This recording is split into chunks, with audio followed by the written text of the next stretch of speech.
Well, hi there, Fielding ODL learners. Welcome to Leadership Theory and Practice. I'm Dr. Susan Cannon, the instructor for the course, and I'm so happy you're going to be joining me and the other students in this powerful learning journey.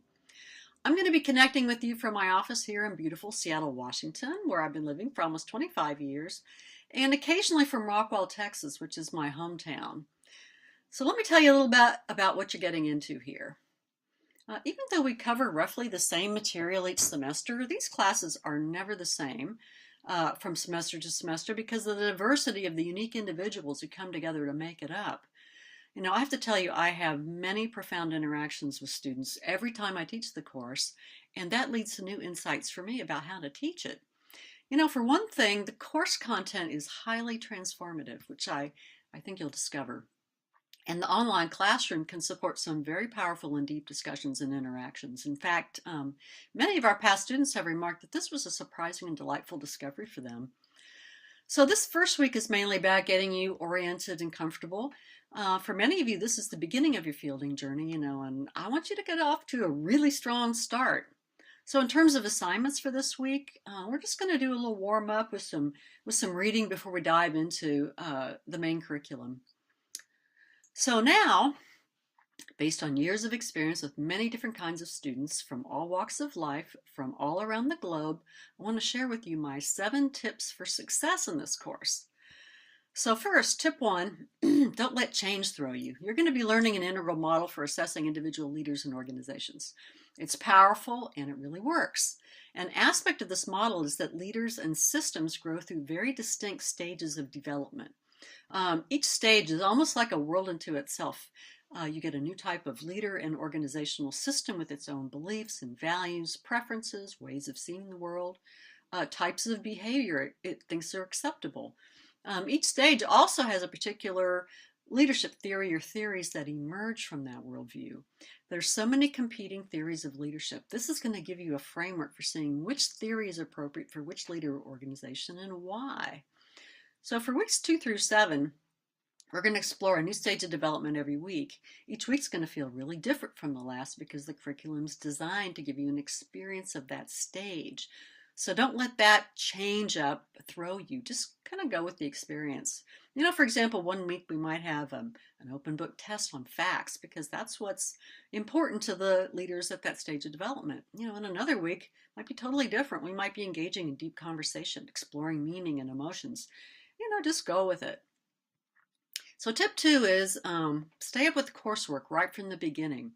Got to be systematic. We go through a lot of material each week. Each week's learning builds on what came before it. So you're going to have readings and audios to absorb as well as written assignments, tests, projects. If you have to go out of town or you've got some kind of family emergency, please work with me so I can help you strategize how to stay current. I know unexpected things happen in life. Believe me, it's going to happen to somebody. So tip 3 is don't get discouraged. This is grad school and our course material is complex. In fact, one of the first readings you get is called the 9 Levels of Increasing Embrace. It's one of the most complex of all. Don't let that upset you. You almost surely won't be able to absorb it all at once. You're not expected to. I'm going to be referring to that paper all throughout the course, and as we move from week to week, it's going to make more sense. Just do your best. Stick with it.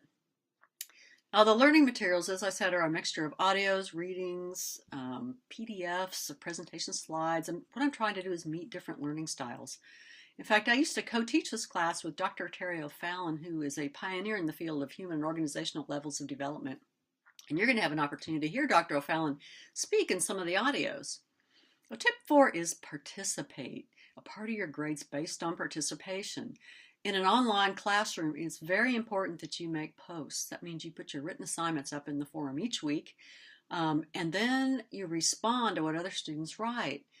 In many cases, we're going to have specific discussion questions and reflections for you to respond to about the course material.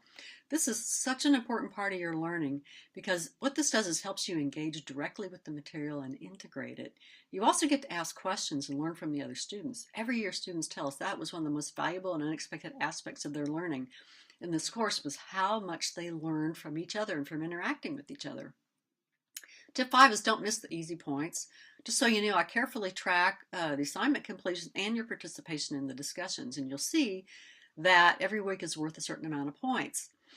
Now, I've seen students get careless such that they could have made a letter grade higher with the addition of, let's say, one fairly easy posting or assignment. You know, even if you're struggling with the material, if you really apply yourself and participate, you're going to learn and you're going to have a good chance to do well. You know, just remember, I'm in your corner. So tip 6, speak up. At the beginning of the course, you might be feeling some vulnerability, maybe even outright fear of making your ideas public. You may have concerns about being judged, feeling like you're less capable than everybody else, worrying about saying the wrong thing. Resistance can rise to the point you might be tempted to procrastinate, which, believe me, is not going to help you at all. Just know that these kind of feelings are normal at this point. They're not truths. And if you're courageous, you put it out there, these feelings are going to pass. You're going to get a lot more comfortable with it. Just remember, we're all learning here together. And tip 7 is get tight with your team. We're going to be working in teams and groups, so it's really good to get a solid foundation going with your teammates as soon as you can. Your group project's worth about 20% of your grade, and we start on it almost right away so that you have a long lead time.